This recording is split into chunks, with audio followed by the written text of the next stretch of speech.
mon père, et d'une autre confrérie. Vous savez, il y a 4 grandes confréries ici. Mon père est d'une autre confrérie qui doit être la 3e en importance, qui est surtout rattachée au cheikh de la Mauritanie.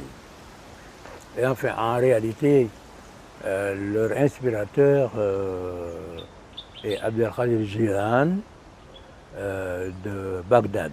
En 1515, c'est un soufi très connu dans l'islam. Et donc, il appartient à cette branche. Mais, très jeune, il était l'ami de celui qui sera le calife général du Mouride. Alors, si bien qu'il fréquentait beaucoup plus les Mourides que les autres. Et tout le monde le considérait comme un cheikh mouride.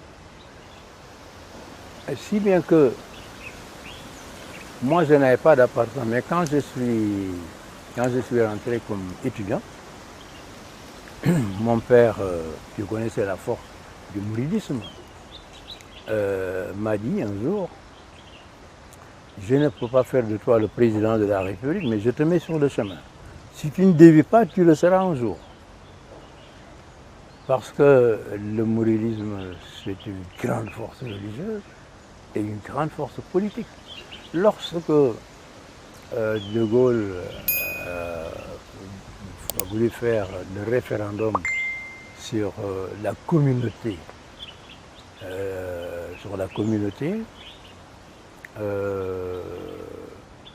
et qu'il y avait des contestations partout, il est venu à Dakar et il était très, très inquiet. C'est là où Sékou Touré a voté non. Mais le gouverneur de l'époque, Cornu Gentil, qui est mort il n'y a pas très longtemps, lui a dit, ne vous en faites pas, mon général. Ici, il n'y a qu'une voix, c'est le calife général. Quand il va dire oui, tout le monde va dire oui. C'était la puissance du calife général des Mourides. Il a dit de voter oui, les gens ont voté oui à 90%.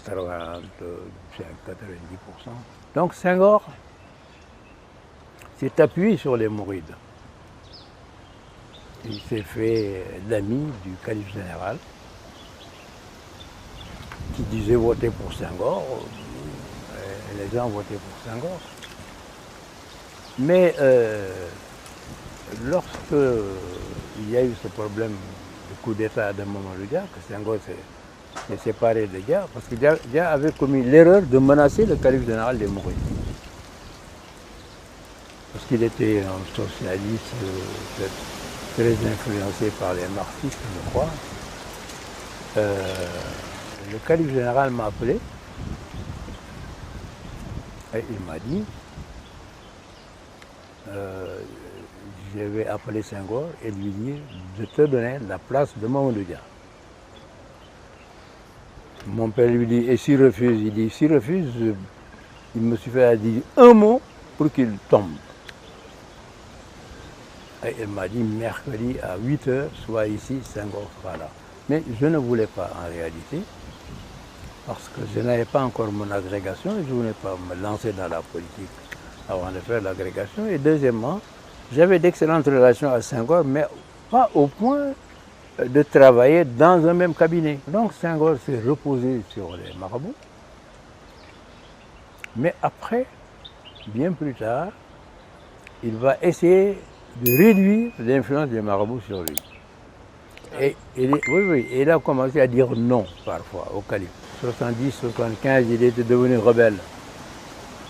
Et un jour même, le marabout a pleuré parce que Senghor lui a dit non. Alors qu'avant, c'est le salam alek. Merci d'avoir regardé cette vidéo Panafro. Si vous l'avez appréciée, n'hésitez pas à liker, partager, à en parler autour de vous. Abonnez-vous à notre chaîne YouTube et activez la cloche de notification pour ne rater aucune de nos prochaines publications. Pour aller plus loin et élargir le débat, rejoignez-nous sur Facebook, Instagram ou WhatsApp. Vous pouvez nous soutenir en devenant membre premium. De nombreux avantages, contenus exclusifs et en illimité sont à retrouver sur la plateforme play.panafrotv.com. D'autres surprises vous attendent également sur panafrotv.com. Alors à bientôt sur les réseaux Panafro.